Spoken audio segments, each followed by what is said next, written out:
going to go into a presentation around copyright by Allyson Mower from the Marriott Library. Yep. Thanks. Thanks, Kinza. Hi, everybody. It's great to be here with you.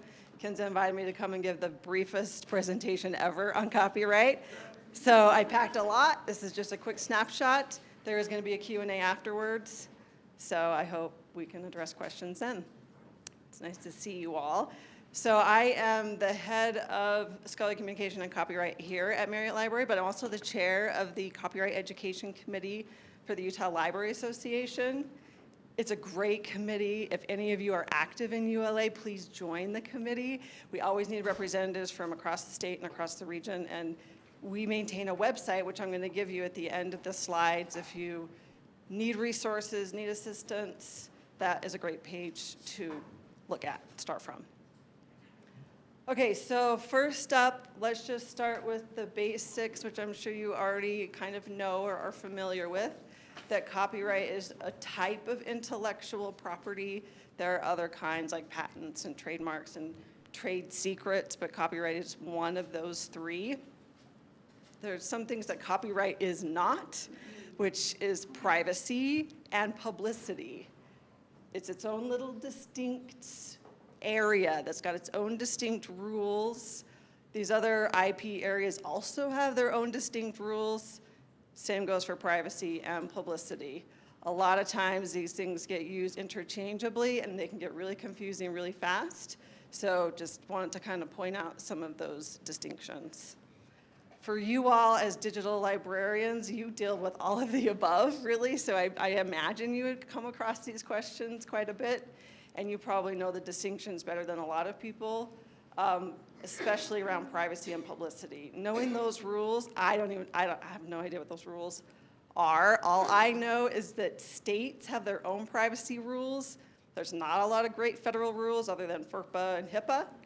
So knowing the state privacy rules, that's going to be important for you. And then copyright is a federal rule, federal law. All right, so let's just go into the basic definition.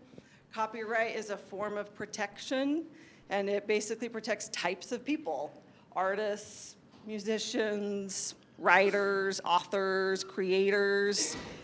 It protects their products of their mind, their intellectual property. So when that artist, when that author, when that creator thinks of something and it's creative and it's original and then it gets fixed in a tangible medium, then there is a copyright in that work, and then that person and that work gets protected through this federal law. Many of you are making notes, and so that is a form of creativity, taking notes. The bar is pretty low. It doesn't have to be super creative. It's got to be slightly original. It's got to kind of come from a person. Got to be a human. You can't be a machine. You can't be a robot. You got to be a human.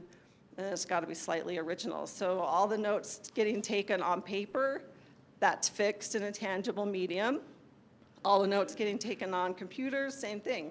Also fixed in a tangible medium on the disk drive. So this protection lasts a really long time. I'm not going to go over all of those rules because I think you all probably know them really well at this point in your careers as digital librarians. But I am just going to cover quickly what the core rights are, because as digital librarians, you come across the core rights and engage in these core rights pretty regularly. All right, does anybody know them? Just off the top of your head, you can just shout them out. I bet you know the first one. These are core rights. It's in the name. Right to copy. Aha, right to copy, all right. Exactly. What else? Yeah, distribute. There's 5 core ones. The distribute and publish is same thing. Yeah, and make derivatives. It's not a core right. It's an exception, but we'll get to that. Pretty good. That's not bad. You got 3 of the 5, 6. Okay, so copying is the big main right, and then distributing, displaying, adapting, that's the derivative right, and performing. And then for musicians, they sort of get an extra right, which is the right to transmit, the right to broadcast or distribute the work on the radio. So that's kind of limited to just a certain category of works. So take a quick look at those 5 there and tell me how many of the 5 you all engage in as digital librarians.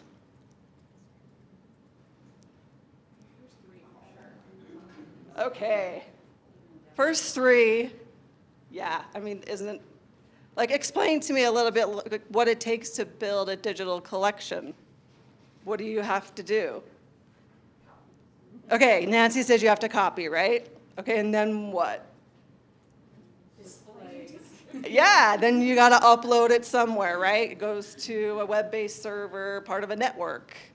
So that's a form of distribution. And then how does the display part work?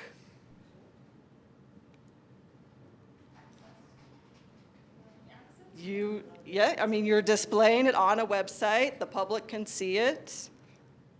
Yeah, okay, so there's 3 of the 5 rights that you are engaging in as digital librarians. So what do when you are engaging in these core rights when it comes to someone else's intellectual property, something that didn't come from you? Gotta look for who actually owns that right and get permission. Okay, everybody hear that? That was Ken. So you figure out maybe who created that work that you're going to copy and distribute and display, and then maybe get permission or figure out if some other exception is going to apply.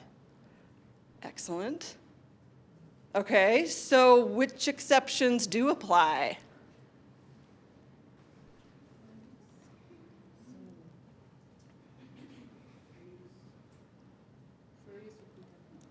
Yeah, so the biggies for digital librarians are going to be fair use and library and archives exemption. There are 10 exemptions within the statute. So these are 2 of the 10, fair use and library and archives. There's also for sale, and there's something about computers in there, and then there's face-to-face teaching. I mean, the list just goes on and on. It's hard to keep track of all the exceptions. But these are the 2 most powerful when it comes to running a digital collection.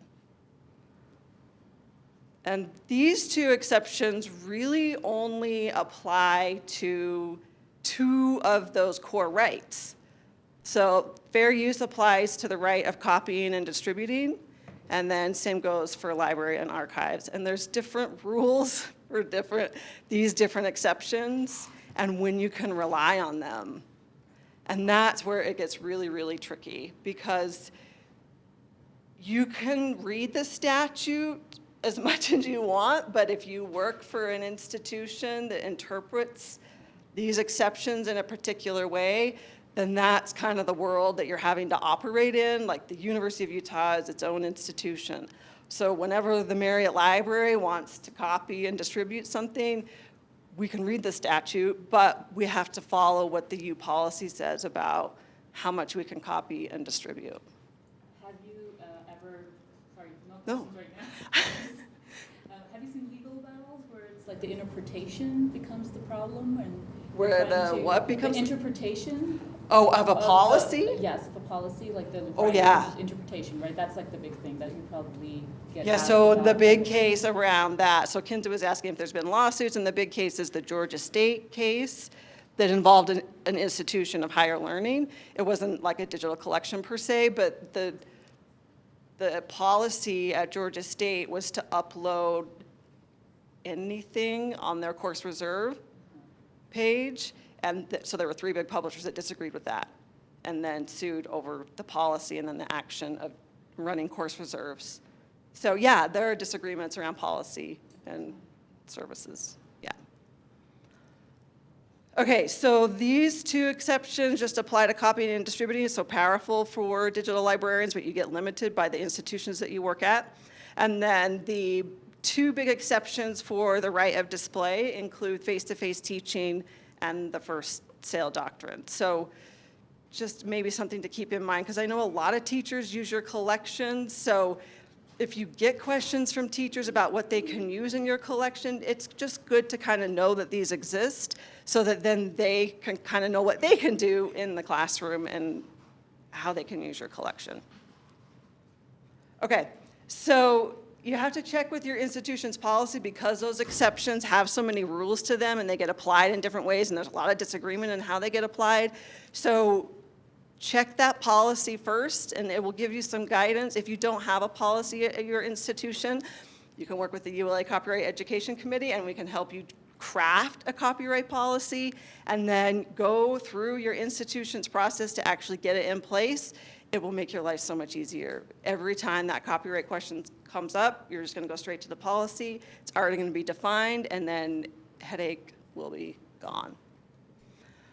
When you are developing your policy, then you're just going to want to touch base really regularly with your institution's attorney, so that then all this case law that's been developed around copyright can also be included in your policy, and can also inform what you all do on a day-to-day basis.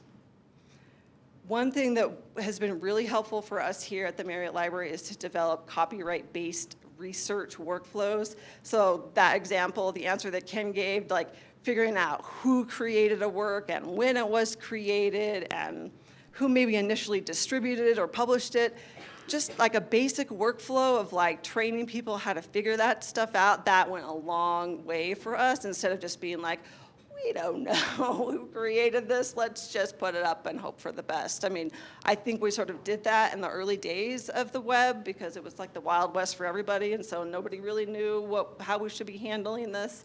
But just quick 5-step workflows really made things clear for us, and it also really greatly informed which of those DPLA statements we ended up adding to each work that goes into the digital library. So not only does it make you more ethical, it kind of makes things more efficient, and then it's going to make your metadata better in the end. Okay, so Ken actually uploaded our workflow to the Library Workflow Exchange, so if you want to see some of those steps, then you can check that out. I've also got the documents too, as the one who established the workflows. So, and I've got a couple cards with me in case anybody wants the documents another way. Do I distribute them, or are there just a couple that you have? I just have 2 cards. Okay. Yeah. I should have brought more, sorry, but I have my contact info too here. All right, so there's those, and then these are all great resources on the ULA website. So ula.org/copyright-resources. So figuring out how to write a policy, like steps to take is there. All those 10 exceptions are listed. Well, I think we highlight 4 of the 10 and then link you out to some others. Those all get listed there. Tips on how to find copyright owners, how to get permission, and then other basic guides, like how to develop like a really just kind of little but helpful copyright education book collection. Okay, so I think my time is up, and Ryan is up next.